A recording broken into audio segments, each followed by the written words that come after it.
Hello everyone, welcome back to my channel flavours and recipes. ఈరోజు recipe శక్కరపార. గోధుమ పిండిలో కొబ్బరి, నువ్వులు, బెల్లం కలిపి ఎంతో టేస్టీగా ఉండే ఈ బిస్కెట్స్ని మీరు కూడా ఒకసారి తప్పకుండా ట్రై చేయండి. అయితే ఈ రెసిపీ ప్రాసెస్ ఏంటో ఇప్పుడు చూద్దామా. ముందుగా 2 కప్పుల గోధుమ పిండి తీసుకొని జల్లించుకోవాలి. ఇందులో 2 కప్పులకి 1/2 కప్పు బొంబాయి రవ్వ యాడ్ చేసుకోవాలి, 1/2 కప్పు తెల్ల నువ్వులు యాడ్ చేసుకోవాలి, 1/2 కప్పు ఎండు కొబ్బరి పొడి. నువ్వులు, కొబ్బరి రెండిట్లో ఏదో ఒకటైనా యాడ్ చేసుకోవచ్చు. ఇందులో చిటికెడు సాల్ట్ యాడ్ చేసుకోవచ్చు, యాడ్ చేయకపోయినా పర్లేదు. ఆయిల్ కానీ బటర్ కానీ ఏదైనా సరే ఒక 1/2 కప్పు యాడ్ చేసుకోవాలి. ఆయిల్ యాడ్ చేసేటట్టయితే ఆయిల్ని వేడి చేసి యాడ్ చేసుకోండి, లేకుంటే పచ్చివాసన వస్తుంది. ఇలా నెయ్యి యాడ్ చేసిన తర్వాత పిండి మొత్తం ఒకసారి కలుపుకోవాలి. పిండిలో నెయ్యి కలిసిపోయేలాగా చక్కగా మిక్స్ చేసుకోవాలి. ఇలా మిక్స్ చేసిన తర్వాత చూస్తే ఇలా ముద్దలాగా అవుతుంది.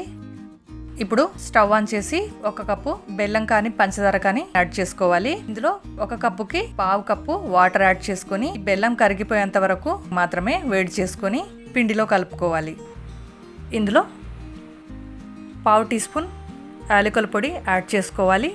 బెల్లం పూర్తిగా కరిగిపోయాక స్టవ్ ఆఫ్ చేసుకొని ఇలా జల్లించుకొని యాడ్ చేసుకోవాలి. పిండి కలుపుకున్న వెంటనే బిస్కెట్లు ప్రిపేర్ చేసుకోవాలి, లేదంటే పిండి మొత్తం పొడిగా అవుతుంది. ఒకవేళ మీరు ఏదైనా పనిలో ఉండి లేట్ అయితే ఒక 4-5 స్పూన్ల వాటర్ని వేడి చేసుకొని ఇందులో యాడ్ చేసుకొని కలుపుకోవాలి. నా వీడియో మీకు నచ్చినట్లయితే లైక్ చేయడం మర్చిపోవద్దు. ఈ పిండిని 3 భాగాలుగా చేస్తున్నాను.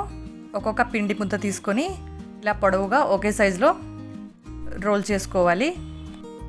ఈ పిండిని చపాతీ షేప్లో చేసుకోవడానికి అవ్వదు, ఎందుకంటే ఈ పిండి చాలా సాఫ్ట్గా ఉంటుంది. ఇలా ఒకే సైజులో పొడవుగా రోల్ చేసుకొని కావలసిన షేప్లో కట్ చేసుకోవచ్చు. కొంచెం ఇలా రస్క్ లాగా కట్ చేస్తున్నాను, కావాలంటే రౌండ్ షేప్లో అయినా కట్ చేసుకోవచ్చు. ఇప్పుడు ఒక కడాయి తీసుకొని డీప్ ఫ్రైకి సరిపడా ఆయిల్ పోసుకోవాలి. ఆయిల్ బాగా వేడెక్కాక మీడియం ఫ్లేమ్లో ఉంచి ఈ బిస్కెట్స్ని ఫ్రై చేసుకోవాలి. ఇలా కడాయిలో సరిపడినన్ని బిస్కెట్స్ వేసుకోవాలి.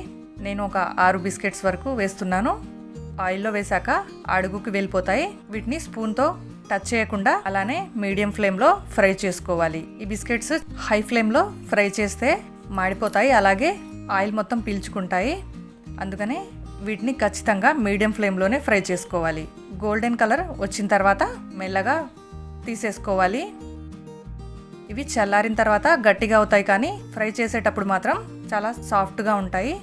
కొబ్బరి, నువ్వుల టేస్ట్తో చాలా టేస్టీగా ఉంటాయి బిస్కెట్స్. మీరు కూడా ఒకసారి తప్పకుండా ట్రై చేయండి. బిస్కెట్స్ని ఒక వారం రోజుల వరకు స్టోర్ చేసుకోవచ్చు. ఈ రెసిపీ మీకు నచ్చినట్లయితే తప్పకుండా లైక్ చేయండి, షేర్ చేయండి, సబ్స్క్రైబ్ చేయండి. ఇంకో మంచి రెసిపీతో మళ్ళీ కలుద్దాం. Thanks for watching.